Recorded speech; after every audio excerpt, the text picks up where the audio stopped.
तुर कारण तज हूँ परान, मोर खप्पर वाली तुर कारण तज हूँ परान, मोर आदि भवानी तुर कारण तज हूँ परान, मोर खप्पर वाली तुर कारण तज हूँ परान। लहू की नंदिया पूरा बुहा दे, लहू की नंदिया पूरा बुहा दे, जब तक नहीं हो बे वो शांत, मोरे आदि भवानी तुर कारण तज हूँ परान, मोर खप्पर वाली तुर कारण तज हूँ परान।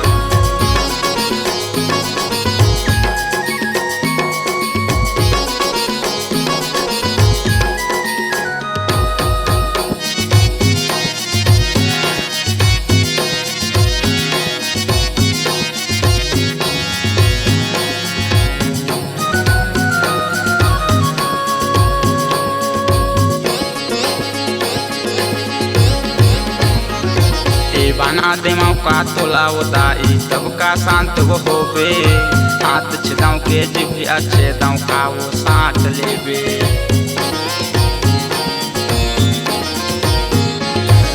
बना दे मौका तोला उदाई तब का शांत वो होबे, हाथ छदाऊ के जिभी अच्छे दाऊ का वो साथ लेबे। लहू की नंदिया पूरा बुहा दे, लहू की नंदिया पूरा बुहा दे, जब तक नहीं हो बे वो शांत, मोरे आदि भवानी तुर कारण तज हूँ परान, मोर खप्पर वाली तुर कारण तज हूँ परान, मोरे आदि भवानी तुर कारण तज हूँ परान, मोर खप्पर वाली तुर कारण तज हूँ परान।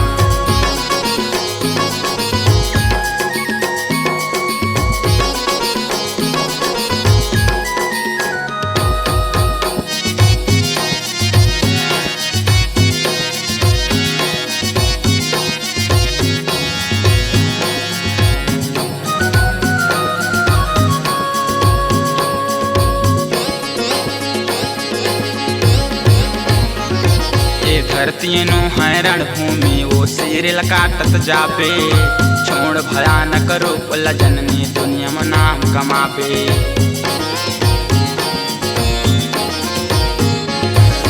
धरती नो हैरण भूमि वो सिर काटत जाबे, छोड़ भयानक रूप जननी दुनिया में नाम कमाबे।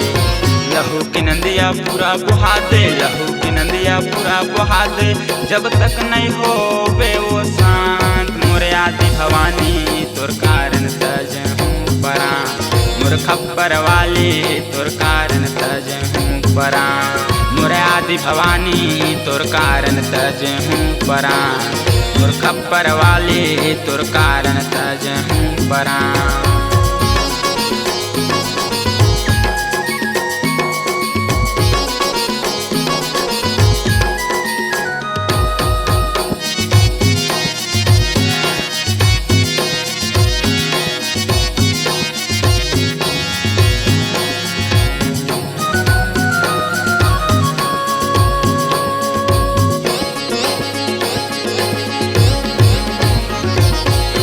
के तोर बखान करऊँ का अचरज कथा लिखाए, आल्हा उदल के फूल देवी वो तुलजा भवानी कहाए।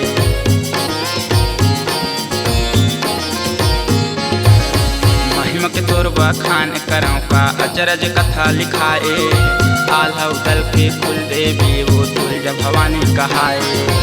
गाथा गावे तोर डिके लहरिया, गाथा गावे तोर डिके लहरिया, अरविंद भैया के साथ, मोर आदि भवानी तुर कारण तज हूँ परान, मोर खप्पर वाली तुर कारण तज हूँ परान, मोर आदि भवानी तुर कारण तज हूँ परान, मोर खप्पर वाली तुर कारण तज हूँ परान।